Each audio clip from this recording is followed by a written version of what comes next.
It goes without saying that Michael Jackson had one of the most successful careers in music history. This is all thanks to the talents he believed God gave to him. MJ was an ordinary human being like you or me who lived an extraordinary life. So today I'm taking a look at the most important moments in that extraordinary life. I'm Kendall Richardson and these are my top 10 Michael Jackson moments.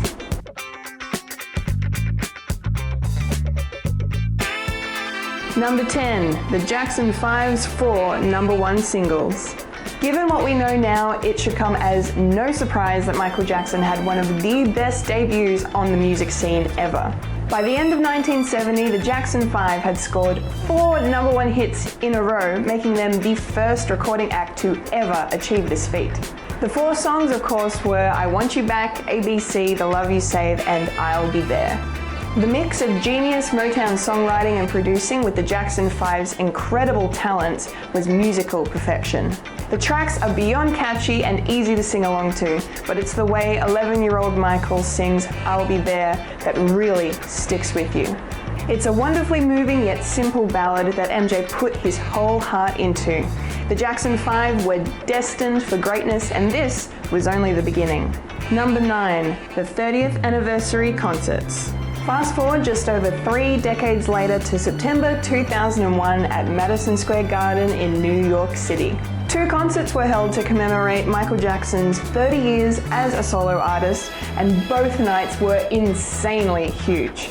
The first part of each show saw iconic musicians and entertainers come out and pay tribute to the King of Pop by performing many of his hits. Names like Whitney Houston, Britney Spears, Usher, Liza Minnelli, Destiny's Child, Shaggy, and NSYNC. Even Elizabeth Taylor and Chris Tucker took the stage. But the main event was the reunion of the Jacksons. This was the first time that Michael performed with his brothers since the Victory Tour in 1984. I remember watching it on TV when it aired, and you could not wipe the smile off of my face. The word epic sums it up nicely. Then of course MJ took the stage solo and blew us all away. His performances of Billie Jean that night were just legendary. Number 8, The Wiz. Michael Jackson made his feature film debut in the big screen adaptation of The Wiz, which was released in 1978. Adapted from the stage show of the same name, The Wiz is a contemporary reimagining of L. Frank Baum's classic tale, The Wizard of Oz. Michael was perfectly cast as the Scarecrow. It was a role he was definitely born to play. He really seemed like he was having the time of his life playing that character. But the reason why The Wiz is so significant is because it's where Michael Jackson met Quincy Jones. Following the film's production, MJ was looking for a new producer to work with him on his next project. Quincy eventually agreed, and as a result we got Off the Wall, Thriller, and Bad. Their partnership that began with The Wiz culminated in 3 of the best-selling albums of all time. Number 7, the Bad album's 5 #1 singles. MJ's third and final collaboration with Quincy was the Bad album. It was Michael's first album in almost 5 years, and given the gigantic success of Thriller, the world was waiting eagerly for his follow-up. And boy did the Bad album arrive with a bang. Its first 5 singles all went straight to #1 on the Billboard charts, the first album to ever achieve this feat. These were I Just Can't Stop Loving You, Bad, The Way You Make Me Feel, Man in the Mirror, and Dirty Diana. It's also worth mentioning that 9 of the 11 songs on Bad were released as singles, reaffirming MJ's belief that every song on an album should be worthy of a single release. The Bad album, in my opinion, is better than Thriller, and if anything, this just adds to the proof. Number 6, the 1993 Super Bowl. And the Super Bowl was never the same. Michael Jackson is the reason the halftime shows are now a worldwide event. He is the reason artists like Prince, Beyonce, Justin Timberlake, Bruno Mars, Madonna, and his own sister Janet have all graced the NFL halftime stage. And when you watch his 1993 performance, it is easy to see why. MJ never did anything on a small scale or in front of a small audience for that matter. His performance attracted the attention of over 133 million Americans, not to mention the millions more who were watching around the globe. It was a truly awesome show in which MJ performed Jam, Billie Jean, Black or White, and Heal the World. And on top of that, Michael used the event to draw attention to his Heal LA charity campaign, and the NFL donated $100,000 to his Heal the World Foundation. Number 5, We Are the World. Speaking of Michael's charity work, this next entry on the list is one of the earliest notable examples of just how much he cared for the earth. Co-written with Lionel Richie, We Are the World is a beautiful anthem that features the voices of so many musical legends.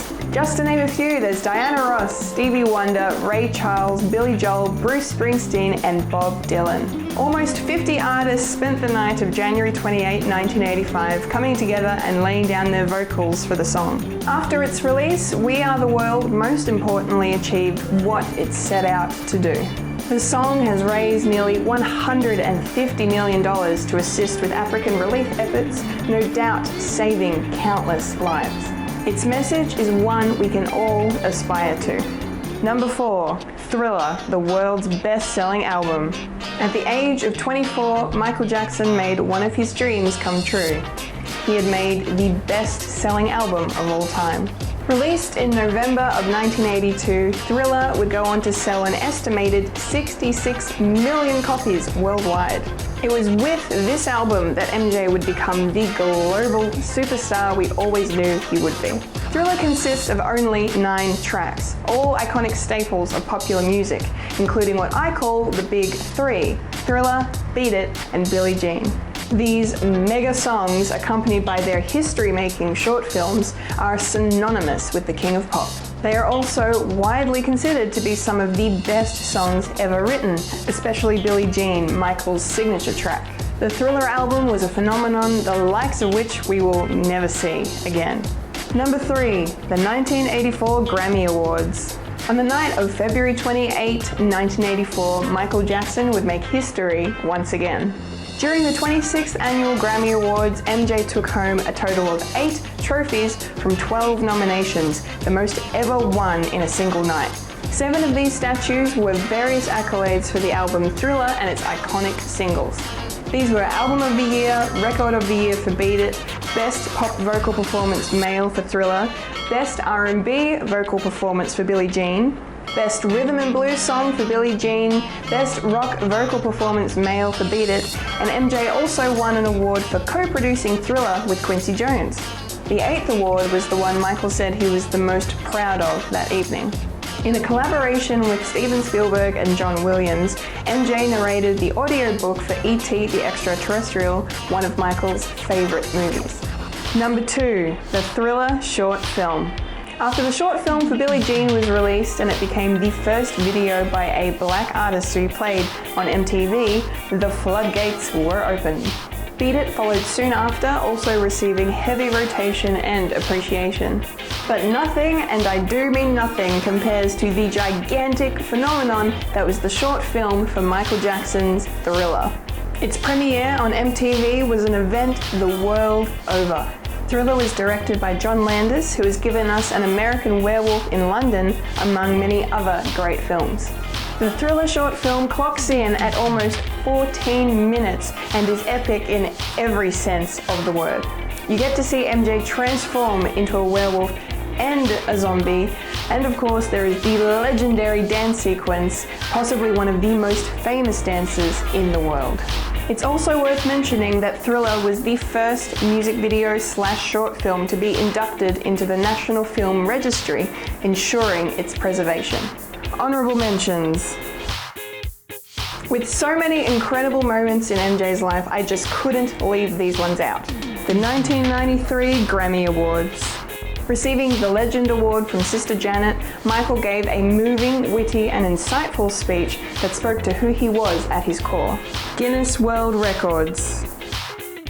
Michael Jackson broke many records throughout his entire life, most importantly, the most charities supported by a single star. Live in Bucharest. A worldwide televised concert event live from the Dangerous Tour. It went off. Moonwalk and Moonwalker.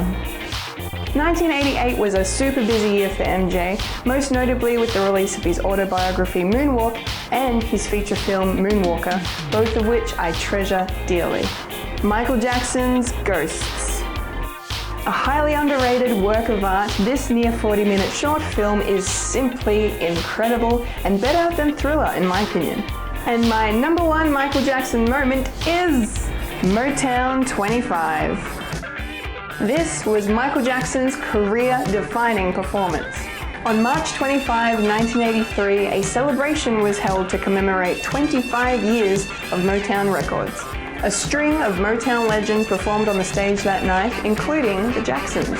It was the first time Jermaine Jackson had performed with the Jacksons since the brothers left Motown back in 1975. They performed an electrifying set, playing all of their big songs, wowing audiences. But everything changed once MJ's brothers left him alone on that stage. Michael told the crowd that while he likes those old songs a lot, he also likes the new songs. And without hesitation, his fedora touched his head and he began Billie Jean. It was the first time he had ever performed his iconic track, and the audience absolutely lost it. But most importantly, it was the first time Michael Jackson ever moonwalked on stage. His performance that night was watched by nearly 34 million Americans, and to this day remains, in my opinion, the biggest moment of his career. There they are, Moonwalkers. Those are my top 10 Michael Jackson moments. What did you think? Let me know by leaving a comment below, and don't forget to like, share and subscribe for more videos just like this one. You can also find me on SoundCloud, Apple Podcasts and Spotify as one of the hosts of a podcast called Fred and the monthly at Winifred's. I've been a Kendall Richardson and you've just experienced Collectible Chaos.